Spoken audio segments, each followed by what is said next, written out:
ధాన్యం కొనుగోలులో రైతులకు ఇబ్బందులు లేకుండా ప్రభుత్వం చర్యలు తీసుకుంటోందన్నారు ప్రభుత్వ విప్ ఆది శ్రీనివాస్. ఏ రకం ధాన్యంకు 2389 రూపాయలు, బి రకం ధాన్యానికి 2369 రూపాయల మద్దతు ధర ఇస్తున్నామన్నారు. రాజన్న సిరిసిల్ల జిల్లా కోనరావుపేట మండలం కనగర్తి, చందుర్తి మండలం సనుగుల గ్రామాల్లో వరి ధాన్యం కొనుగోలు కేంద్రాలను ప్రారంభించారు ఆది శ్రీనివాస్. కార్యక్రమంలో అడిషనల్ కలెక్టర్ నగేష్, జిల్లా అధికారులు పాల్గొన్నారు.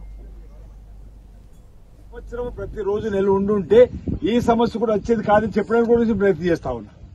అన్నేమంటున్నాడు 2 లక్షలు అన్నారు కాబట్టి 10,000 కూడా మమ్మల్ని కట్టుకోమని మీరు ఇస్తే బాగుంటుంది కదని ఆలోచన, మంచి ఆలోచన, దానికి ఏం కాదలేదు. కానీ ప్రభుత్వం యొక్క ఆలోచన ఏదైతే ఉంటాయో, మనం ప్రకటన ఏది చేస్తామో దాని ప్రకారం పోవాలని చెప్పి ప్రయత్నం చేస్తున్నారు. మీరన్నది కూడా ప్రభుత్వ దృష్టికి, రేవంత్ రెడ్డి గారి దృష్టికి తీసుకొని పోతున్నాం. ఎవరికై తీసుకొని పోయినాం.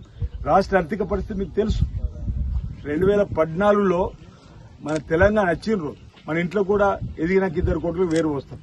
78,000 కోట్ల అప్పు ఉంది. దాని మీద వడ్డీ అసలు 6,000 కట్టుకో సంవత్సరానికి అని చెప్పి మనకి ఇచ్చిన సందర్భం ఆనాడు.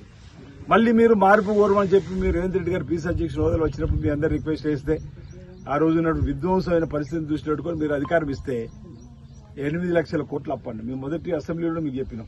ఆనాడు సంవత్సరానికి 6,000 అసలు వడ్డీ కట్టే పరిస్థితి ఉంటే ఇప్పుడు నెలకు 6,000 వడ్డీ కడుతుంది. అంటే సంవత్సరానికి 80,000 ఇంచుమించు మనకు వడ్డీకే పోతుంది.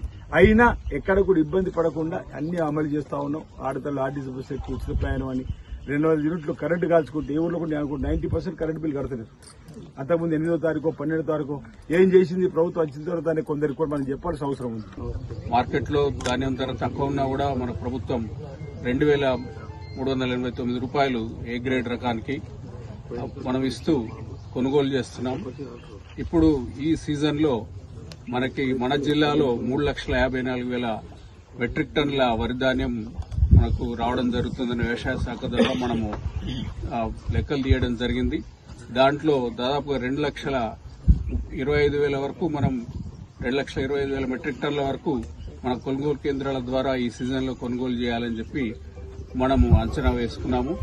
దానికి అనుగుణంగా జిల్లాలో 240 వరకు మనకు కొనుగోలు కేంద్రాలు ఓపెన్ చేసుకుని మనం ఈ రోజు కొనుగోలు అన్ని చోట్ల స్టార్ట్ చేయాలని చెప్పి